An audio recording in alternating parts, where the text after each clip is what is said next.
Praise the lord. దేవుని నామంలో ఈ వీడియోని చూస్తున్న మీ అందరికీ కూడా నా ప్రత్యేకమైన వందనాలు తెలియజేసుకుంటున్నాను. దేవుని వాక్యం మనల్ని అందరినీ కూడా సరైన మార్గంలో నడిపిస్తూ ఆయన కట్టడలను శాసనాలను ప్రేమించే విధంగా మనల్ని రూపుదిద్దుతుంది. ఒక ప్రత్యేకమైన ఆకర్షణీయమైన అనగా దేవుని దృష్టికి ఆకర్షణీయమైన వ్యక్తులుగా మనల్ని మార్చుతుంది అనడంలో ఎటువంటి సందేహం కూడా లేదు. ఆ రీతిగా మార్చబడిన ఒక వ్యక్తి గురించి ఈరోజు మనం ధ్యానం చేయబోతున్నాం. ఒక లేఖన భాగాన్ని చదివి మనం ముందుకు కొనసాగుతామండి. కీర్తనల గ్రంథం 119 అధ్యాయము 24వ వచనం చదువుతున్నాను, ఒకసారి ఆలకించండి. నీ శాసనములు నాకు సంతోషకరములు, అవి నాకు ఆలోచనకర్తలై ఉన్నవి. ప్రార్థన చేద్దాం. పరిశుద్ర ప్రేమగల మా తండ్రి, మీకు స్తోత్రములు చెల్లించుకొంచున్నాం రాజా. అయా, నీ వాక్యాన్ని ధ్యానించి నిన్ను స్తుతించినట్లు ఈ దినమున ప్రభువా నన్ను మీ ప్రియ బిడ్డలను అయా మీరు ఏర్పరచుకున్న రీతిని బట్టి మీకు స్తోత్రములు చెల్లిస్తున్నాను. అయా, ప్రాణాత్మ దేహములతో మీకు లొంగిపోవచ్చు ఉండగా అయా మీరే మా హృదయంలో నాయన నీ వాక్యాన్ని ముద్రించి సహాయము దయచేయండి. వినుచున్న ప్రతి వారిని కూడా ప్రభా లూదియ హృదయాన్ని తెరచినట్లే వీరి హృదయాన్ని కూడా తెరిచి మీ నామానికి మహిమను తెచ్చుకోమని యేసే నామమున వేడుకుంటున్నాను తండ్రి. ఆమేన్, ఆమేన్, ఆమేన్. లేఖన భాగాన్ని ధ్యానించినప్పుడు భక్తుడైన దావీదు ఆయనకు లేఖనం మీద ఉన్న మక్కువను మనకి తెలియపరుస్తూ ఆయన సన్నిధిలో, ప్రభు సన్నిధిలో ఆయన ప్రార్థించే విధానం చూసినట్లయితే ఆయన అంటున్నారు కదా, నీ శాసనములు నాకు సంతోషకరములు అని. చూడండి, లోకంలో రూల్స్ అండ్ రెగ్యులేషన్స్ అంటే ఎవరికి కూడా ఇష్టం ఉండదు. ఎవరైనా ఒక శాసనం విధించినట్టు మాట్లాడితే దాని శాసనాల కింద మనం పనిచేసేది ఏంటి, లేకపోతే ఈ శాసనాన్ని మనం ఎందుకు ఫాలో అవ్వాలనే ఒక విధమైన యాటిట్యూడ్లో మనుషులు నడవడం మనం గమనిస్తూ ఉంటాం. అయితే కంటికి కనబడని దేవుని శక్తిని ఆశ్రయించిన దావీదు తన బాల్య దినముల నుండి కూడా దేవుని శాసనాలని సంతోషంగా అంగీకరిస్తున్నాడు. చూడండి, వాక్యాన్ని అంగీకరించినప్పుడు ఆ వ్యక్తి మొదట అతని స్థితి కొద్దిగా ఉన్నప్పటికీ కూడా అతని తర్వాత జీవితం అత్యధికంగా అభివృద్ధి చెందుతుందని మనకి వాక్యములు స్పష్టంగా తెలియజేస్తున్నది కదా. ఇక్కడ దావీదు చెప్తున్నాడు, ప్రవ్వా నీ శాసనాలంటే నాకు ఎంతో సంతోషం అయ్యా. ఎందుకు దావీదు నీకు అంత సంతోషం అని అడిగితే, ఆ శాసనాలు అతని జీవితాన్ని బ్రతికించాయండి. ఆ శాసనాలు అతని మార్గాన్ని తిన్నని మార్గముగా తయారు చేసి అతనిని గొర్రెల కాసుకునేవాడి స్థానం నుండి రాజసింహాసనం ఎక్కించేటట్టుగా ఆ శాసనాలు అతనిని మలిచాయి.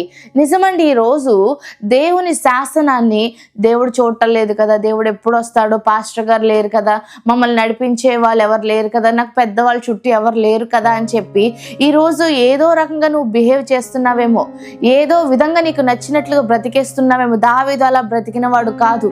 దేవుని శాసనములను తన హృదయంలోను తన కనుల ఎదుటను ఉంచుకొనుటను బట్టి అతడు దేవుని మహిమ పరచగలిగాడు. హల్లెలూయా. ఈ రోజు నువ్వు ఏ పరిస్థితుల్లో ఉన్నా కూడా, నీ చుట్టూ ఎవరు లేనప్పుడు కూడా దేవుడు నన్ను చూస్తున్నాడు అనే భయాన్ని నువ్వు కలిగి ఉన్నప్పుడు ఆయన శాసనాలు నీ హృదయంలో నిలిచి ఉన్నట్టే. చూడండి, నేను చిన్నతనంలో ఉన్నప్పుడు మా సండే స్కూల్ టీచర్ ఒక కథ చెప్పారు.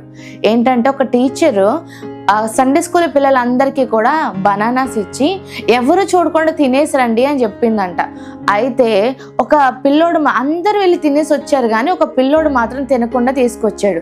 ఏ నాన్న నువ్వు ఎందుకు తినలేదంటే, అక్క మీరు ఎవరు చూడకుండా తినేమన్నారు కదా, దేవుడు చూస్తాడు కదా అక్క, నేను ఎలా తినగలను ఎవరు చూడకుండా అని అడిగాడు. ఆ పిల్లోడు ఆలోచన చూడండి, ఎవరు చూడరని నువ్వు పాపంలో సంతోషిస్తూ దేవుని ఆజ్ఞలను మరచిపోతే అది నీ మూర్ఖత్వమే అవుతుంది, బుద్ధిహీనత అవుతుంది.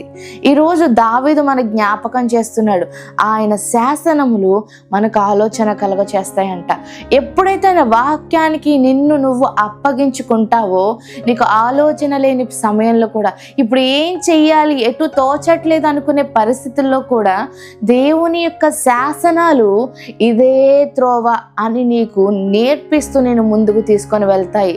నిజమే, దావీదు కూడా పడిపోయాడు ఒకనొక బలహీనమైన సమయంలో. అయితే దేవుడు తన ప్రవక్తను పంపించి ఆయనను సరిచేసినప్పుడు మరలా ఎన్నడూ కూడా ఆ పాపంలోనికి దిగజారిపోలేదు, మరలా కూడా అటువంటి ఆలోచనలు చేయలేదు. దేవుడు దావీదు పక్షంగా సాక్ష్యం ఇస్తూ దావీదు ఆ బెత్షెబా విషయంలో తప్ప ఇంకా ఏ విషయంలో కూడా తప్పిపోలేదు అని చెప్తున్నాడు. అంత మాత్రమే కాదండి, దావీదు యొక్క వినయం ఎంత ఆశీర్వాదాన్ని దయచేసిందంటే, ప్రభుని యేసు జన్మించినప్పుడు ఇదిగో దావీదు కుమారుడుగా పిలువబడ్డానికి ఆయన ఇష్టపడ్డాడు. ఈరోజు ఆయన శాసనాలను ప్రేమించడం ఒక్కసారి అలవాటు చేసుకున్నట్లయితే ఆయన శాసనాలు నిన్ను ఎలా మారుస్తాయో నువ్వే చూద్దు. కానీ సరైన కార్పెంటర్ చేతిలోనికి వెళ్తేనే ఆ చెక్క ముక్కకి ఒక మంచి షేప్ వచ్చినట్టు నీ జీవితం కూడా దేవుని చేతిలో పెడితేనే ఒక అద్భుతమైన ఆకారానికి వస్తుంది.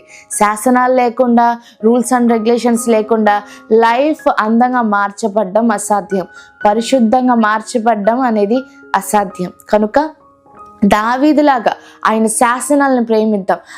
దేవుని ఆలోచన చేత, దేవుని వాక్కు చేత నడిపించబడినట్లయితే ప్రభు కృప పొందుకున్న వారం అవుతాం.